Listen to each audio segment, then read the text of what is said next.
Bonjour, nous sommes à quelques minutes de la restitution des projets RID. RID comme Radical Innovation Design, donc c'est un programme de formation et de projet en innovation, de rupture sur les produits, services, modèles économiques.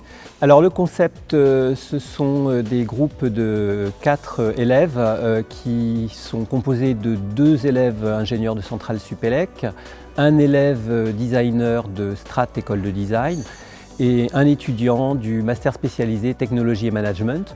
Donc cette équipe de 4 étudiants s'intéresse à un projet d'innovation proposé par une entreprise. Nous avons une grande diversité de projets. Je vais vous citer quelques exemples de projets qui ont pour objectif de révolutionner les usages. Le projet de développement de la sécurité et d'accès à l'information des égoutiers qui va nous permettre de sécuriser ce métier et de mieux cartographier les interventions et les souterrains. Nous avons un projet qui consiste à redéfinir un siège automobile pour personnes âgées, tant il est vrai que l'habitacle automobile n'est vraiment pas adapté aux personnes vieillissantes. Enfin, dans le contexte des voitures autonomes qui arriveront d'ici 4 ou 5 ans, donc ces voitures qui se passeront de chauffeur, on peut penser à proposer une palette de services dédiés. Et nous travaillons dessus avec Renault.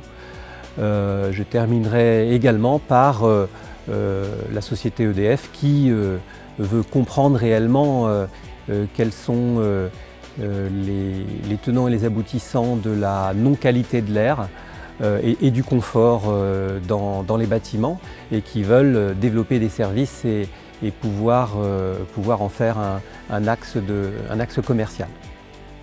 Alors l'approche RID, Radical Innovation Design, va consister sur les 4 mois de l'étude, à investir au minimum 2 mois sur la pose du problème de l'innovation. Et avec l'approche RID, on va réellement définir un périmètre d'activité pour lequel on va étudier en détail les usages existants et essentiellement les problématiques que rencontrent les usagers dans le bon déroulement de leur activité. Donc l'approche va consister à avoir une vue hélicoptère de manière à avoir une très bonne compréhension des endroits qui mériteraient d'être innovés. On appelle ça des poches de valeur. Et à l'issue de ces 2 mois, ces poches de valeur sont prises comme les points de départ de l'idéation, de la créativité. Et le résultat, c'est finalement un ensemble de nouveaux usages qui, des fois, nous surprennent, mais qui apportent toujours de la valeur dans le contexte des usagers. Je trouve que le programme RID, finalement, arrive au travers d'étudiants qui sont de très haut niveau, à bien analyser, synthétiser et répondre à des problématiques qui sont du jour et qui sont les problématiques des entreprises comme les nôtres, BNP Paribas Real Estate, avec la volonté de faire avancer les choses et demain d'être capable d'offrir finalement peut-être plus de services, plus de choses en consommant moins, voilà. On a poussé les étudiants à travailler comme nos consultants, c'est-à-dire avec un niveau d'exigence très très élevé. Ils sont pliés à toutes nos contraintes comme des vrais professionnels et l'utilisation de la méthode, de notre point de vue, a trouvé des réponses, des solutions qu'on n'avait pas du tout imaginées. Et donc en cela, on trouve que finalement l'apport de la méthode, l'investissement des étudiants est très bénéfique pour nous et pour le résultat du consortium. La méthodologie RID semble vraiment adaptée à effectivement faire en sorte que ces projets aboutissent réellement et concrètement. Et c'est souvent ce qui fait que je suis admiratif de ce genre de résultats. Voilà, ce projet a été super enrichissant puisque ça m'a été l'occasion d'apprendre à travailler avec des étudiants ingénieurs du cursus centralien et aussi avec des étudiants designers, chose que je n'avais jamais faite auparavant. En plus, la méthode RID était une méthode que je ne connaissais pas et nous a permis de voir les choses complètement différemment. Et c'est une méthode d'innovation qui mérite justement de s'y investir vraiment pour pouvoir obtenir de bons résultats. Donc on est très fiers du résultat final, d'autant plus qu'il a été récompensé justement par le prix du jury.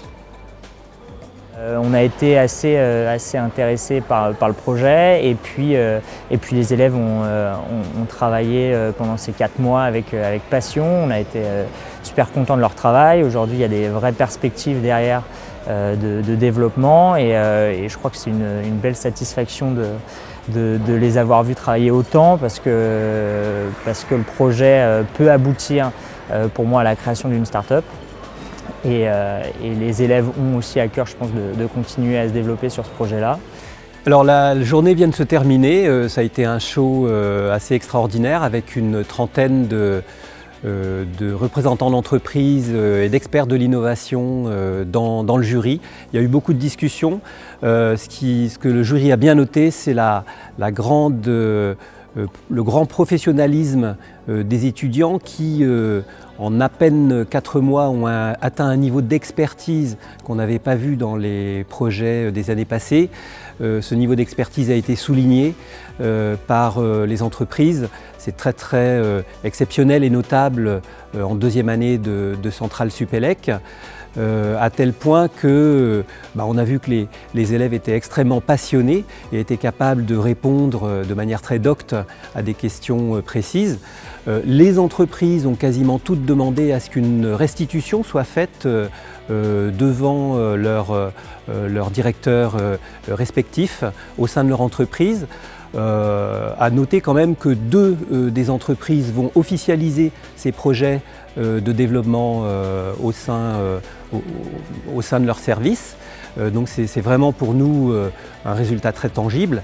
Et enfin, nous avons quand même un projet de création de start-up par un étudiant qui va être réellement encouragé et réellement aidé dans les premières années de cette start-up par l'entreprise qui avait donné le sujet, donc l'entreprise Supratech, sur la problématique de sécurisation des égouts, et Centrale Supélec qui s'engage également à continuer à ce que ce lancement d'entreprise soit une réussite.